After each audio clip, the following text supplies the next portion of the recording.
όταν βρίσκεσαι σε μία συγκέντρωση ενός ικανού ανθρώπου που έχει γράψει ήδη πολλά χιλιόμετρα δημιουργικής απασχόλησης, έχει ένσημα, έχει μία καλή οικογένεια, γνωρίζει πολύ καλά τα ζητήματα της πόλης που εδώ και δεκαετίες διαμένει και προφανώς έχει συγκροτημένη άποψη, είναι σαφές ότι σήμερα φαντάζει μία λαμπερή αλλά και συγχρόνως ουσιαστική αυτοδιοικητική δύναμη για το Δήμο της Αγίας Παρασκευής.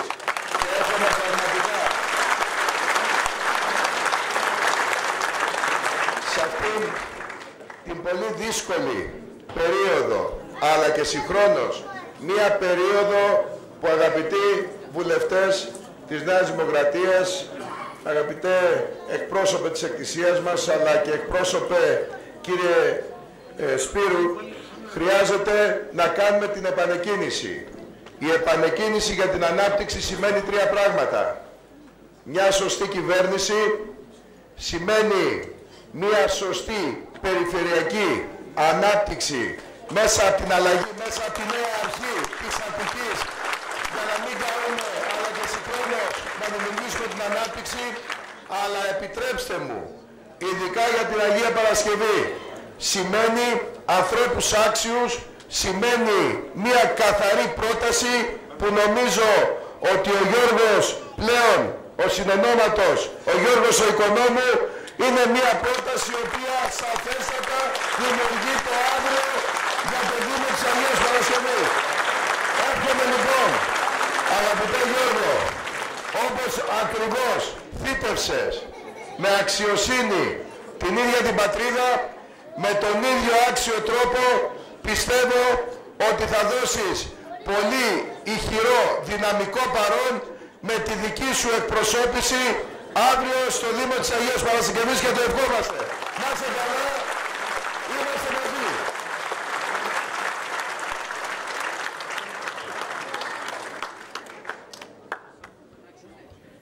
Ευχαριστούμε πολύ τον κύριο Πατούλη.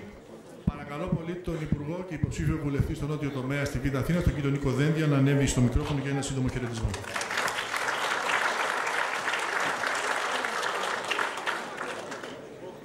Κυρίες και κύριοι, θα μου επιτρέψετε να σας πω καταρχήν ότι πέραν των υποψηφιωτήτων στις επόμενες εκλογές, μέχρι τη μέρα που θα προκηρυχθούν οι εκλογές, παραμένω βουλευτής της ενιαίας Β' Αθηνών και κατά συνέπεια βουλευτής σας και είναι μεγάλη μου χαρά και μεγάλη μου τιμή που είμαι απόψε εδώ.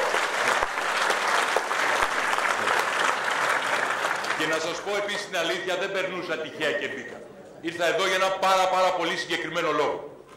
Διότι η ελληνική κοινωνία, όπως βγαίνει από την κρίση, σε αυτή την πολύ μεγάλη προσπάθεια, χρειάζεται ανθρώπους με στέρεη υπόσταση να τη στηρίξουν. Στέρεη υπόσταση στην κυβέρνηση, η Νέα Δημοκρατία υπό την ηγεσία του Κυριάκου Μητσοτάκη το παρέχει αυτό, αλλά και στέρεη υπόσταση στην τοπική αυτοδιοίκηση, και στην περιφερειακή και στη δημοτική βάση της. Υπ' αυτή την έννοια λοιπόν, ο Γιώργος Πατούλης αλλά και ο Γιώργος Οικονόμου είναι άνθρωποι στους οποίους η ελληνική κοινωνία μπορεί να βασιστεί. Και πρέπει να σας πω το εξής, ότι εγώ θεωρώ ότι είναι μεγάλη μου τιμή και μεγάλη μου χαρά, Γιώργο, που είμαι σήμερα εδώ για να προλογίσω την παρουσία σου. Μακάρι να πάνε όλα καλά, το πιστεύουμε, το ελπίζουμε, ώστε να έχουμε ανθρώπους με τους οποίους μπορούμε να φτιάξουμε την Ελλάδα το αύριο. Ό,τι καλό, να είστε καλά από καρδιάς. Γιώργο, καλή επιτυχία.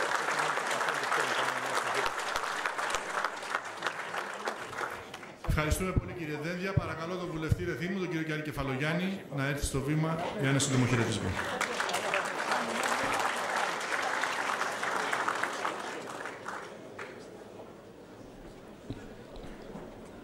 Αγαπητέ Γιώργο, βρίσκομαι εδώ πέρα κυρίως ως φίλος σου, γιατί πιστεύω σε σένα, σε γνωρίζω με πολλές ιδιότητες και είμαι βέβαιος ότι στο νέο βήμα το οποίο θα κάνεις θα ανταπεξέλθεις το ίδιο καλά, το ίδιο άριστα, όπως έχεις κάνει και στα προηγούμενα.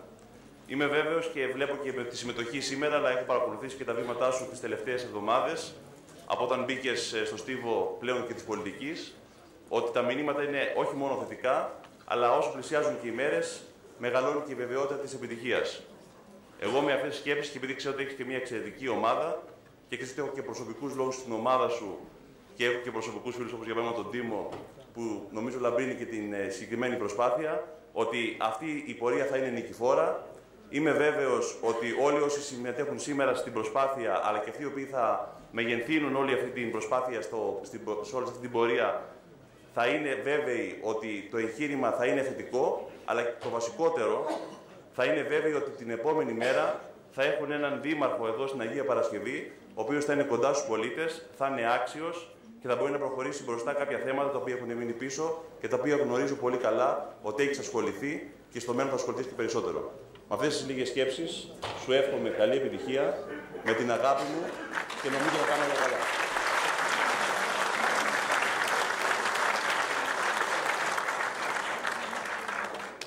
Ευχαριστούμε πολύ τον βουλευτή κύριο Κεφαλογιάννη και τέλος θα ανέβει για ένα σύντομο χαιρετισμό στο μικρόφωνο ένας άνθρωπος που τιμά την Ελλάδα διεθνώς, ο πρώην γερουσιαστής και πρόεδρος της Ελληνοαμερικανικής Ένωσης, ο κύριος Κρίσπιο. Παρακαλώ.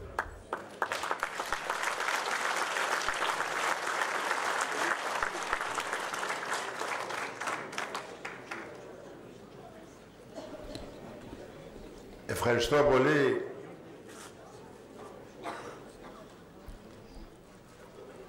Δεν είμαι υποψήφιος. Επομένως, ηρεμήστε.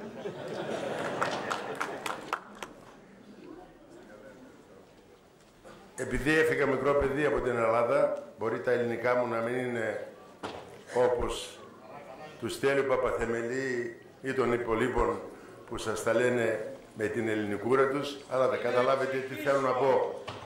Θα το καταλάβετε πολύ καλά. Είμαι εδώ γιατί πιστεύω ότι πρέπει όλοι οι ψηφοφόροι της οικουμένης και ιδιαίτερα της γενέτερας να αρχίσουν να σκέπτονται τις συνέπειες της μη συμμετοχής, τις συνέπειες της παράλογης επιλογής και τις συνέπειες να μην δείχνουν ενδιαφέρον. Έχουμε επιστρέψει στην αρχαιότητα του ιδιώτη. Στα αγγλικά είναι idiot, βλάκας, αυτός που δεν συμμετέχει. Είμαι εδώ να σας πω να συμμετέχετε στην εκλογή του Γιώργου του Οικονόμου. Γιατί? Γιατί είναι αξιοπρεπής, είναι γνώστης. Αυτό χρειάζεται το πολιτικό σύστημα και της χώρας στην οποία εγώ έχω κερδίσει 19 εκλογές και εδώ. Αλλά οι ψήφοι μαζεύονται όπως τα κάστανα. Δεν ξέρω εσείς, εγώ μεγάλωσα σε ένα χωριό που τα κάστανα ήταν το φαγητό που μας γλίτωσε και μπορέσαμε να φύγουμε, γιατί τότε ήταν μετά την κατοχή, ήρθε ο εμφύλιος πόλεμος και εμείς μεγαλώσαμε με τα βελονίδια και με τα κάστανα. Αλλά μαζεύονται ένα-ένα, γιατί τα καβούκια δίπλα έχουν βελόνια. Επομένως οι ψήφοι μαζεύονται ένα-ένα και συνέχεια. Επομένως, από τώρα έως την εκλογή θα πάτε και θα μαζεύετε ψήφους. Δεν είναι να το λέτε μπράβο, να του δίνετε φιλί, να τον αγκαλιάζετε. Ψήφοι κερδίζουν τις εκλογές, όχι ευχές και παραμύθια. Είμαι μαζί σου, όχι. Να πάτε να το αποδείξετε. Λοιπόν, έχω και ένα ιδιαίτερο λόγο που είμαι εδώ. Ο Τίμος ο Κωστόπουλος, το παιδί που τον πήρε για δημοτικό σύμβουλο, είναι φίλο μου και επειδή ο πατέρας του είναι πιο συντηρητικός από μένα, εγώ είμαι δημοκράτης στην Αμερική, ο πατέρας του είναι φίλος, τον τράβηξα προς εδώ και τον υιοθέτησα πολιτικά προς το δικό μου μέρος, τον Τίμο. Να τον τιμήσετε με την ψήφο σας. Και τελικά να σας πω δύο λόγια για αυτό που πολλοί με γνωρίσατε τελευταία με την ομιλία μου στο Σύνταγμα κατά τη Συμφωνία των Πρεσπών. Δεν είναι να συζητάμε για καταγγελίες, θα διαβάσετε σήμερα το θέμα το οποίο ανέφερα και δήλωσα στο NGR. Είπα ότι η Συμφωνία των Πρεσπών είναι ανθελληνική, ανυπόσθετη και παράνομη. Και τους λόγους όπως στα όλα άλλα πράγματα που έχω πει για τη Μακεδονία και το μακεδονικό, κανείς δεν έχει αμφισβητήσει. Φεύγω αύριο, πάλι ήρθε την περασμένη εβδομάδα που έκανα μια ομάδα στην Αμερική, γιατί ήξερα ότι κάποια στιγμή το θέμα θα έρθει στα Ηνωμένα Έθνη. Περιμέναμε το Μάθιου Νίμετς, ο οποίος είναι κατεξοχήν υπεύθυνος για τη Συμφωνία των Πρεσπών.